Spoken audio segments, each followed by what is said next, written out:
Hey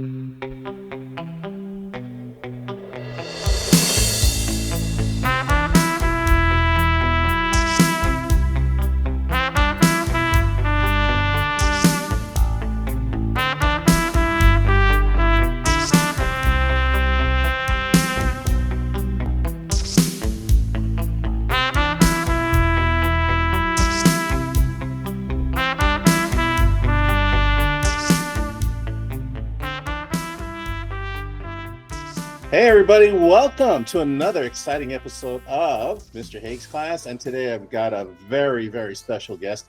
And, I'm an educator. And one of the biggest mistakes I think educators tend to make is think they know it all, okay, that I know AI. And for those of you who listen to my podcast, know that the past two podcasts have been talking about AI because I am so excited about this whole concept, this whole phenomena known as AI. And it doesn't mean Adobe Illustrator. It means something more technical than that. So, as an educator, I want to make sure that I'm also a student. So I went to the Q conference, and there was this lovely young lady who you're seeing in front of me here, Miss Stacy. How do you say your last name? Kratochvil. Kratochvil. I don't want to. Okay, that's good. Okay, Kratochvil, Miss Kratochvil. So, Mrs. Kratochvil, thank you for joining me here. And we met at Q. And I'm a podcaster, and you're a podcaster, and I was very enthused to hear what other podcasters have to say, and if I can learn any more. But boy, oh boy, I'm glad I did. I went there and I learned a lot. And I want to thank you for that session. And it was a really important hit. I think it was really good. So, but today we're not going to talk about podcasting, even though we are in a podcast. Mm-hmm. I want to talk about what you teach, because I saw in your resume, you are an expert or very knowledgeable on AI.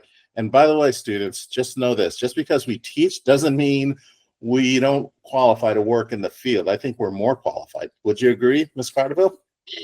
Yeah, I think people have a lot of different skill sets, right? A lot of different things. And I would definitely not call myself an expert. I'm more of an enthusiast who's just kind of gotten obsessed with AI and have just taken in all the different things to learn about it. And now I'm starting to share about it. So that's kind of my thing. I'm still learning, just like everyone else. So what is AI? Can you explain? I mean, because I did my best to explain what is AI and how does it relate to the future, these kids? Before we start that, what age group do you teach? I teach high school. Okay, so okay, so do I. Okay, so what is AI and how is it relevant to today's, I guess, Gen Z generation? Yeah. Oh, what is AI? That is a big question because that encompasses machine learning and all different kinds of things in that umbrella of artificial intelligence. But I think most of the time in education, we're talking about LLMs, which are large language models. And that's the chatbots. That's your ChatGPT, your Gemini, Claude, all of those. I think that's usually what we're talking about most of the time when we just say AI in education. It's not always the case, but I think for the students listening, that's probably it. And it's really just a predictive text. So if you're giving this large data set to one of the language models, then it's predicting what the next best word is in the output. It's going through all the data that it has, and it's really just kind of using an algorithm to figure out what's the most likely thing to say next. It's not really understanding full context. There's no person on the other end.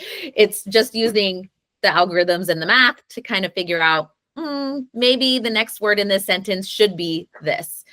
So you kind of have to take a grain of salt with what it's giving you because it's not really understanding the full context. It just sounds really good. It just gives you a really plausible answer that makes it sound intelligent, even though it's not intelligent. It's just plugging up the next best thing, right? So again, I'm like I said, I'm trying to figure this out. AI is automation, correct? So in other words, it does the thinking for you. So no, it's not really thinking. It's not really thinking.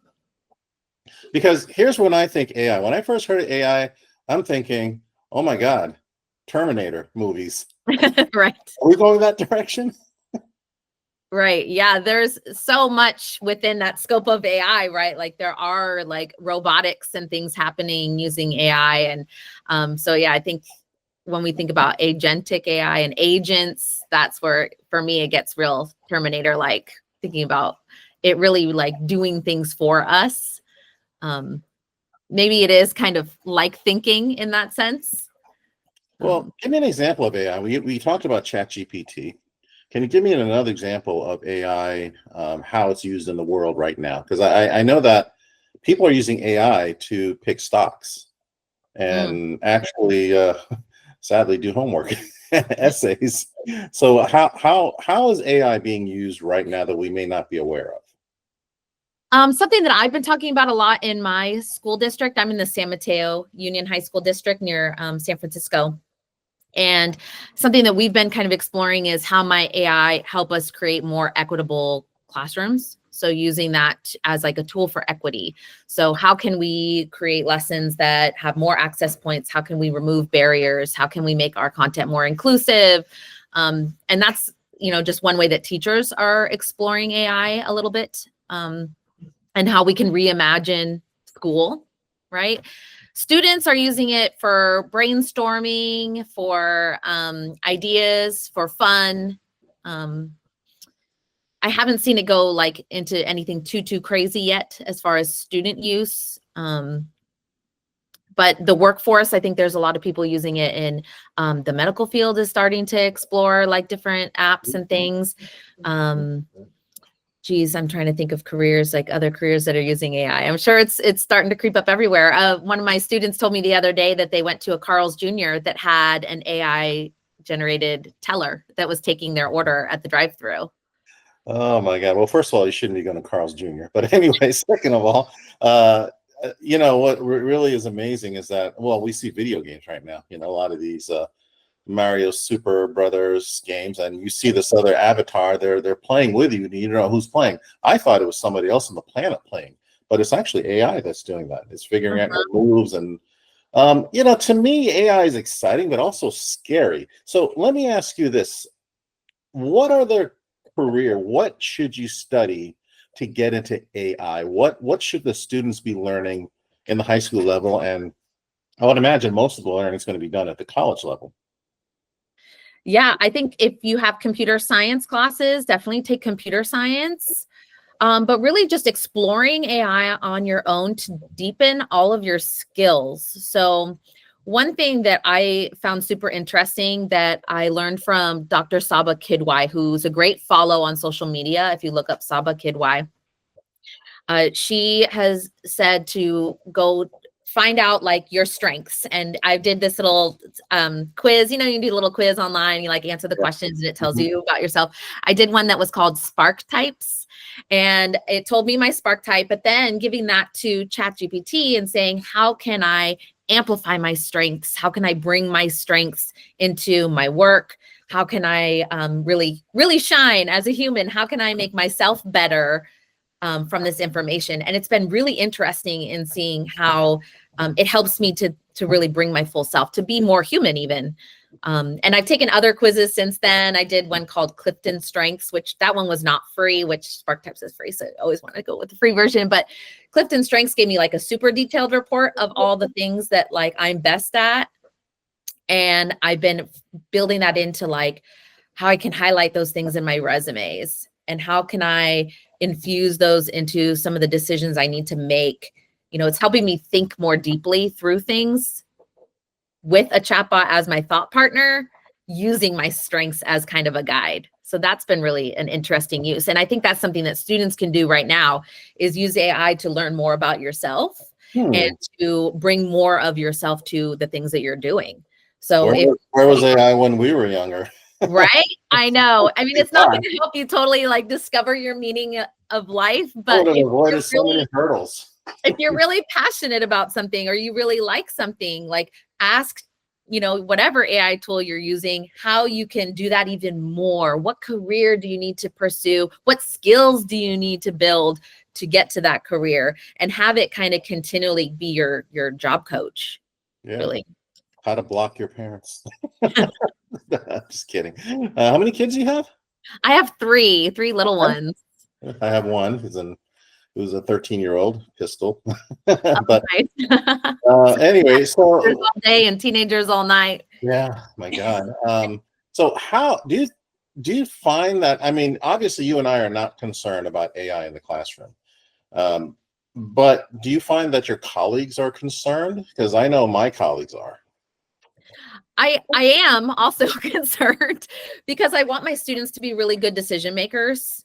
So I'm not concerned about letting them into the tools so long as they know what they're getting into and how to still be in the driver's seat. So I am a little afraid of them using it in other classes or outside of school without that guidance.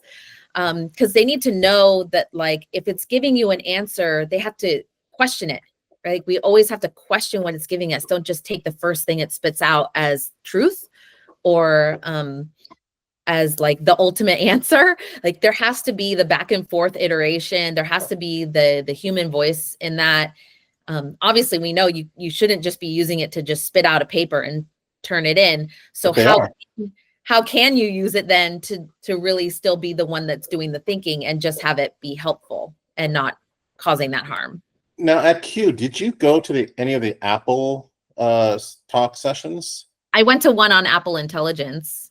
Okay, so they allowed us to use their iPads, and one of the coolest apps was a thing called Math Note, I think, Oh, where they basically I kind of was amazed by it because I put down some algorithm or some math problem. I didn't even know, like, okay, 15 squared plus 21 to the cube minus 82 to the whatever parentheses, blah blah. I mean, I just went on and it came up with the answer, boom, before I even blinked an eye. Now, what's stopping the school systems?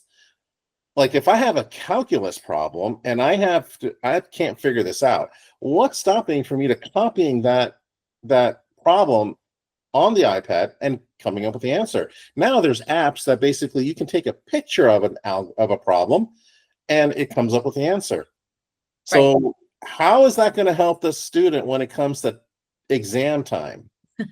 Exactly. And that's the question that students need to ask themselves.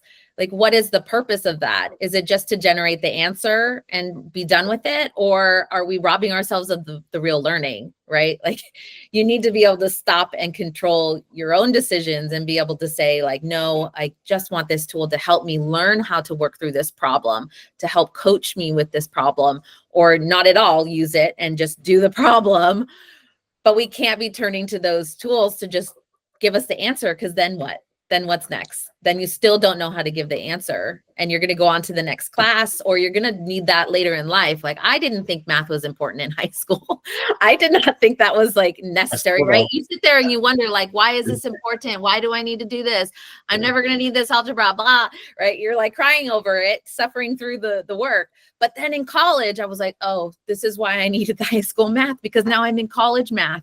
And I'm taking remedial math classes, just trying to catch up. And I'm going to tutoring. And it's like such a time suck when I would rather be going to work and making money.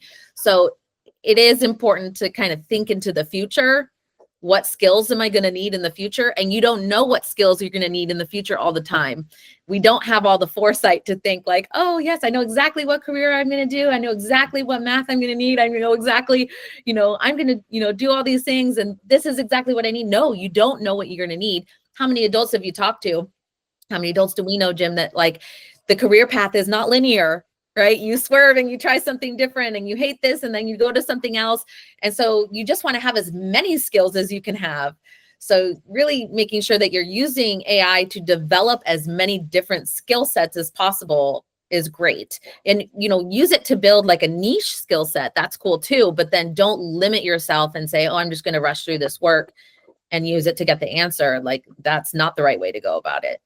Here's my concern. Okay, I tell my athletes, okay, whenever I see a football player, are you going to use automation to win football games and build up your muscles? Because you need to work out, you need to exercise. You just can't like pull an all-nighter and expect to win a game or anything like that. So my concern is this with AI, that we are preventing brain power, because when we do math problems, when we read an essay or when we read a book or when we try to solve a puzzle, we're using our heads, we're using our brains. And with that, our brains are being exercised. And so if we have this automatic stuff, and I'm guilty, I allow my students to use AI because I teach web design. And instead of trying to, like say for I have a web design on robotics, hey, just go use ChatGPT, find it, copy, paste, blah, blah, blah. Okay, you don't have to do research because I'm teaching them web design, not robotics. But my concern is this, is that if you don't utilize your brain power, because the same brain power that is needed for algebra is what we need to do our taxes, till we figure out our, how much to pay the waiter. I don't even use that. I can laugh. So I'm just saying that how much brain power will AI affect? I mean, that's my biggest fear, is that people aren't going to think. They're going to expect someone else to do the thinking for them. Yeah, that's so tricky. And it's something that was coming into my mind when you were saying all that, is it really is like, you need to know your purpose. Is the purpose just to get something that you can plug in right away? Or is the purpose to learn something deeper or just understand something? Like, what is the purpose? And I think that sometimes we don't really pause long enough to think about that purpose and make the right decision. And that's what AI literacy is for me. I feel like we need to really teach students and everybody, adults too, that are learning this technology, especially, but with all things, like really teach everyone to pause and think and only use technology with purpose, not just to use it. Well, do you foresee a class on AI ethics? I don't know if I foresee like an actual class that's a standalone class, but I do see it embedded into other classes. I do think that we need to kind of spread it around. It's not its own separate thing, right? Like it could be its own separate thing, but at least in the K-12 experience, I feel like students just need to experience that pause, to be critical of technology, critical of AI outputs, understand what's happening a little bit on the other end, that it is just, tokens of parts of words that are being pieced together, that it's not really thinking. They need to know that it hallucinates, that it amplifies bias and stereotypes, all of those things. So it's kind of the non-techie things. They don't really need to be on the tech, doing the tech right away. It's just they need to have the base foundational knowledge. And if they're getting at all throughout the day in their different classes, I think that we'll be okay. It's just a matter of making sure that they are getting all that in all their different classes. And that's the process where we're at right now, because it's moving quicker than we can get it out to teachers to understand where we're headed with AI. So a little bit. I mean, that's my biggest concern, is that if we don't encourage thinking and figuring things out, and especially critical thinking, where are we going as a society? We're just going to hear something and just accept something. Although I do have to say, I can't wait till driverless cars come into play. I live in Southern California, and let me tell you something.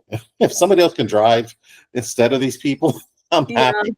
Oh my God. It's like, what, I mean, they're not even thinking. But I mean, I lived in Northern California too. I lived over in Marin County, and same story there. The traffic is atrocious, But with all due, kidding aside, my thing about AI is I think is good for certain things. Do you think the government should control how AI is being used?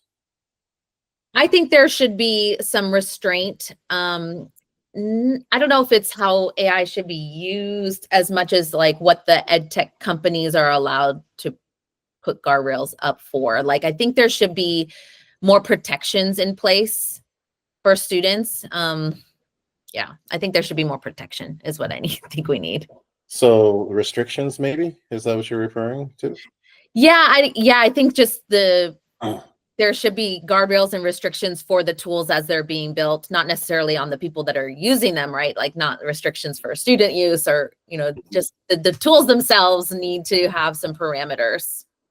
Well, let me ask you this. How can a teacher tell if some student used ChatGPT as opposed to their own thinking? I mean, I know you and I can tell, but how can a teacher tell? We can tell to a degree, but we're not going to catch all of it. And it shouldn't be a game of catch, whack-a-mole, right? Like that's kind of an impossible task. Like we are going to see the students that use it without thought, like entirely, if it's like not at all their writing style, or we just know that they have never typically, done it in this particular way, and then they turn in something like totally different. I think we can spot that, but we won't be able to spot the little things, right? The student that's using it really, really well, that is including their voice, that's telling a personal story and has only used it to kind of tweak some of the language a little bit or to draft an outline.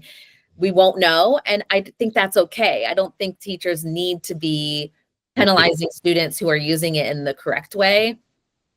And it's also going to be harmful for students that are not native English speakers, especially if we're using AI detectors, because they detect like the traditional sentence structures that we teach that are like good English, right? So if they're writing the way that we've taught them as a newcomer to the country, then they're going to be more likely to be flagged by an AI detector.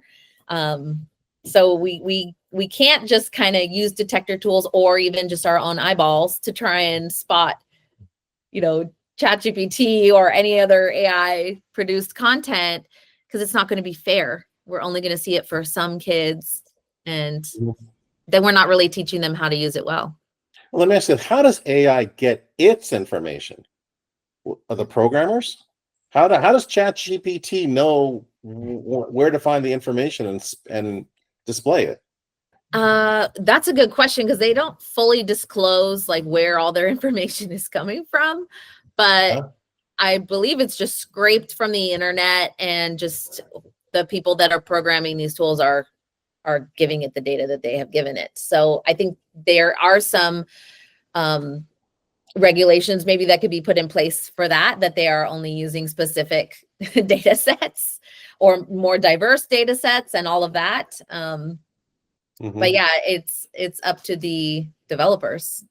So that's the thing. Now you got the developers who are kind of the guardians of the information, and now we have to rely on them. Yep. That's kind of concerning, don't you think? Right. Yes. So the outputs that you're getting are going to reflect all of the data that they have trained these models on, and it's not going to be inclusive of different perspectives. And it's very, very Western mindset as well. All of the things that we, all of our data over here, it's not global. It's like the US data, very Western centric information that's going to give you those outputs that are, again, not thinking outputs. They're actually just the parts of the words, what's the next best word. And so when you're looking at that, you have to critically like stop and think, like, is there another thing that's missing? Is there something that I'm not seeing with this output? Is there something that I can push back on? And one final question, where do you see the classroom in about 10 years? Ooh, I see more AI integration, but thoughtfully.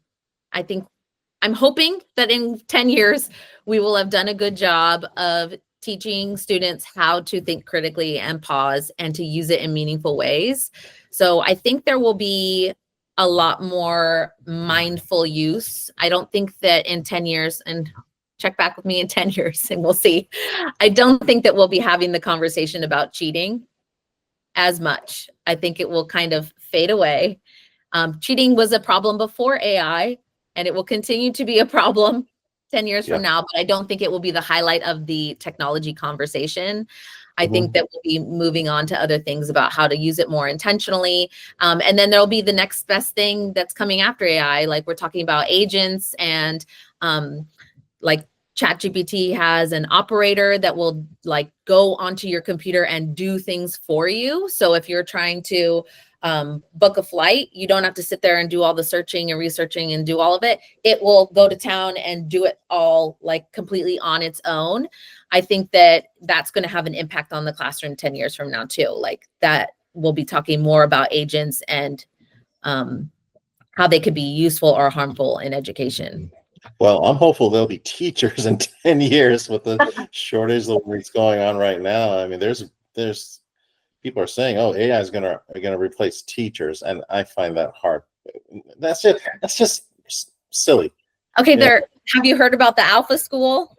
Yes. Oh my God. It's a school that has replaced teachers Isn't it with Texas? AI, but we also went through COVID and taught distance learning and all of Yeah. that. And we craved human connection. And we Absolutely. saw what happened to our students during that time when everyone was stuck at home. And it was just such a terrible time. And it was a time that we needed to go back to school, and we needed teachers, and we needed each other. And so I find it really silly that people say that AI is going to replace teachers, because there's so much more that teachers do than give information. Yeah. I think I'm hoping that 10 years from now, we will not be the sole keepers of information, and that our role will have shifted to be more of the guides and coaches and facilitators of learning. And maybe AI is supporting that in some way. But yeah, the AI is not going to replace teachers. That's so silly. Right. Okay. Well, with that, I want to thank you so much for being a guest of of this podcast, and what you mentioned in this past half hour or so was very valuable. I feel a little bit better. So AI is not going to strangle me or threaten my job or anything like that. But I do realize that after speaking to you, you're an educator and over at San Mateo, which is a nice area. I'm just glad, and it's also right above Silicon Valley, I would imagine, right? Because you're in the technical hub, so you would know. At any rate, I want to thank you so much. And do you have anything you want to promote while you're here? Because I can put it. I'll just promote the Human Intelligence Movement.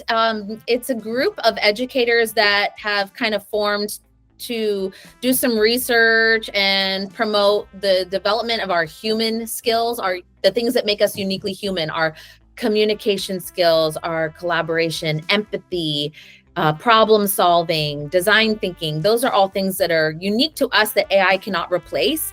And I think as a student, you could join the movement if you believe in that too, but also just really leaning into that idea of AI cannot replace the things that are uniquely you. So how can you become even more uniquely you? How can you really make sure that you're developing those things that employers are going to want and that are going to carry you through the future? That's how you AI proof yourself, right? You're not going to be replaced by AI if you are providing value in other ways that AI cannot. And you have a podcast.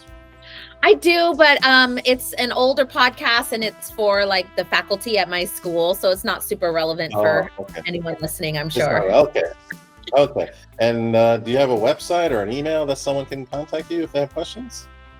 Sure. We can put my LinkedIn in the show notes. But yeah, Stacy Kratochvil on LinkedIn. If anyone wanted to reach out and connect, I'm happy to chat some more. I love talking about all things AI and education in general.